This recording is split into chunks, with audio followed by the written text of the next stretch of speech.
Bonjour à tous et bienvenue sur Red. Aujourd'hui, on se retrouve pour une vidéo un petit peu spéciale, qui risque d'être assez courte d'ailleurs. À vrai dire, il s'agit juste de vous partager une actualité vraiment très cool. Vous connaissez Undertale, le jeu indépendant de Toby Fox qui a marqué une immense quantité de joueurs à sa sortie en 2015? Eh bien, si vous aimez ce jeu, vous allez être ravis. Reprenons depuis le début. Mardi, le compte Twitter d'Undertale a commencé à avoir une activité bien étrange. Plusieurs tweets à quelques heures d'intervalle. On pouvait y comprendre que quelque chose allait se passer, et la nouvelle est tombée le jour d'Halloween. Ce même compte a juste laissé un lien vers un site internet permettant de télécharger un exécutable, Deltarune. Les plus gros fans de la licence auront peut-être la référence. La Deltarune est l'emblème représentant la famille Drémur. D'ailleurs, vous pourrez aussi remarquer que Deltarune est un anagramme d'Undertale. Et en lançant cet exécutable, on découvre ni plus ni moins qu'un jeu qui se passe dans l'univers d'Undertale. On a déjà pas mal joué à ce jeu, mais on ne l'a pas fini. En fait,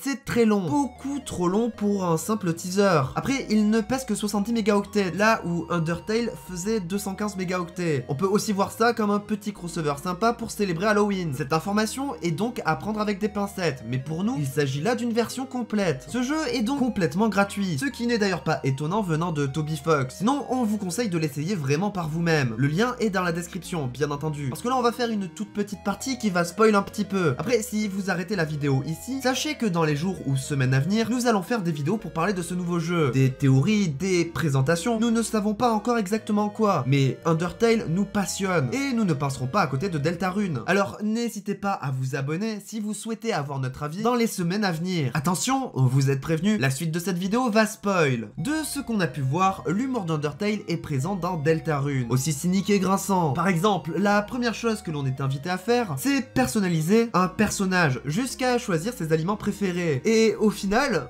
celui-ci est tout simplement effacé. Ce n'est pas sans rappeler la blague du changement de nom impossible dans les jeux South Park. On n'a donc pas le choix. Notre personnage s'appelle Chris, et à la manière de Narnia, se retrouve dans un monde souterrain en rentrant dans une armoire. Comme vous pouvez vous en douter, ce souterrain, c'est l'underground. Après, pour nous, le mieux, et on le répète, c'est d'aller voir par vous-même. Le lien est dans la description, allez voir ça. Et si vous avez déjà testé ce petit jeu, n'hésitez pas à nous dire ce que vous en pensez dans l'espace commentaire. Et si cette vidéo vous a plu, pensez à mettre un pouce bleu. Et sinon, comme d'habitude, on se retrouve dans une prochaine vidéo, sûrement sur Deltarune.